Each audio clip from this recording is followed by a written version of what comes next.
Voilà, donc nous sommes aujourd'hui à l'école Mamadou Bayo pour visiter le chantier, les travaux en tout cas de construction d'une cuisine centrale. La cuisine centrale, c'est le projet cantine scolaire qu'on veut mettre en place dans la commune de Ziguinchor pour les écoles élémentaires. Donc la cuisine centrale, c'est une des infrastructures qu'on est en train de construire pour prendre en charge justement la cuisine des repas qui seront servis dans les écoles élémentaires dans le cadre du projet de cantine scolaire. Donc pour rappeler et dire aux Ziguinchorois qu'en 2026, Inch'Allah, la commune de Ziguinchor va lancer le projet de cantine scolaire qui consistera à préparer des repas pour les élèves dans les écoles élémentaires pour aider les élèves qui sont dans des difficultés par rapport à l'alimentation, pour les aider une fois à l'école à avoir un repas et aider aussi à rehausser les performances des élèves au niveau des écoles. Il faut rappeler qu'il y a 3 cuisines centrales qui seront mises en place, dont celle-là qu'on vient de visiter à l'école Mamadou Bayo. Ensuite, il y a 2 autres à Lindiane et à Kandé. Chaque cuisine centrale va polariser un certain nombre d'écoles, mais au total, dans un premier temps, en tout cas pour une première année, le projet prendra au minimum 15 écoles qui seront servies en repas chaque jour, parmi les jours qui sont retenus pour servir des repas aux élèves. Ce n'est pas une phase test, mais c'est la première année du projet. Et la première année après nous permettra d'améliorer pour voir les années à venir comment est-ce que nous devons nous comporter par rapport à la cuisine centrale. Mais ce qu'il faut retenir, c'est notre ambition, c'est d'abord de pérenniser ce projet-là, mais surtout, comme j'ai dit, faire en sorte que les élèves qui éprouvent des difficultés à se restaurer correctement, de pouvoir trouver en tout cas le soutien de la mairie pour en fait les encourager à travailler davantage et à faire des performances au niveau scolaire.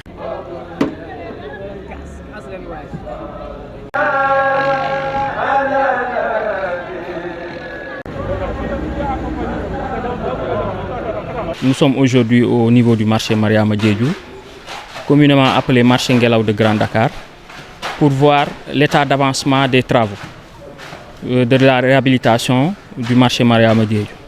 Donc sur place, on constate que les travaux avancent normalement et à un rythme satisfaisant. Aujourd'hui, les délais prévus dans le marché initial ont été largement dépassés parce qu'il y avait eu un blocage en termes de réalisation des travaux. Il y avait un petit blocage technique qui avait nécessité qu'on signe un avenant pour débloquer un peu ce blocage-là technique. Et donc l'avenant a été signé, c'est ce qui explique que les travaux ont repris. Donc du coup, le délai initialement prévu n'est plus de rigueur. Et donc l'avenant vient casser ces délais initialement prévus. Aujourd'hui, les travaux sont strictement suivis par les équipes techniques de la mairie qui hebdomadairement, chaque semaine, chaque mardi, viennent suivre l'état d'évolution des travaux. Donc je pense que c'est une approche qui nous permettra d'aller vite dans les travaux, de livrer le marché pour que les commerçants et les populations de Ziguinchor puissent rapidement réutiliser le marché et puissent retrouver leurs activités commerçantes.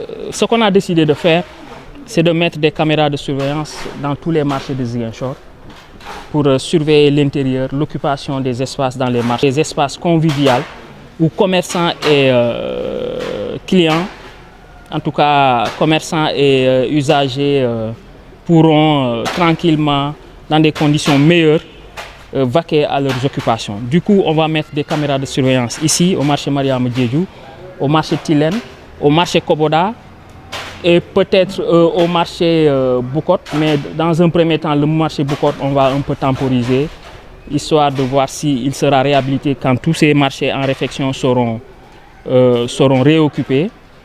Mais l'idée, c'est désormais mettre des caméras de surveillance avec un centre de surveillance à Ziguinchor où on va surveiller tous ces espaces-là, de sorte que personne ne pourra désormais s'installer comme il veut dans les marchés.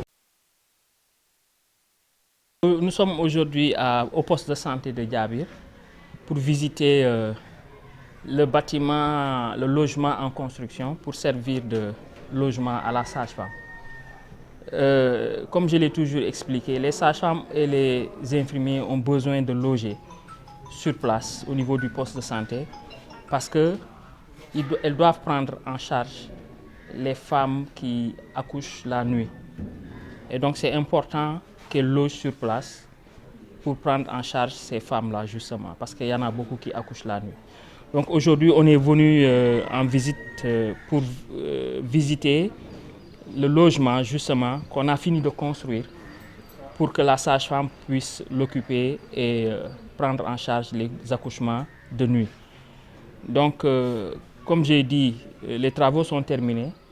Je pense que dans les jours ou semaines à venir, on va s'employer à l'inauguration et à la remise de clés à la sage-femme pour qu'enfin elle puisse occuper le logement.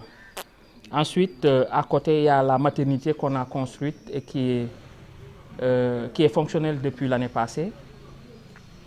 On est venu visiter, faire une visite de courtoisie au personnel d'abord, mais on en a profité aussi pour regarder le matériel sanitaire que la mairie a acquis et mis à la disposition de la maternité de Diabir. Je pense qu'on a vu 3 lits d'accouchement. On a vu également, en tout cas on a acheté des lits d'accouchement, des lits de préparation d'accouchement comme elles le disent. Ensuite des lits pour la salle d'attente. On a acheté aussi un baby therme pour les prématurés. On a acheté un matériel stérilisateur pour stériliser le matériel, un matériel pour peser les bébés, un aspirateur et puis le matériel de bureau. On a acheté du matériel pour mettre le personnel dans de bonnes conditions de travail, mais également pour permettre à la population de Diabir de pouvoir facilement accoucher, les femmes surtout, mais aussi se soigner ici au niveau du poste de santé de Diabir. Je pense que ce qu'on a trouvé ici au poste de santé de Diabir est satisfaisant.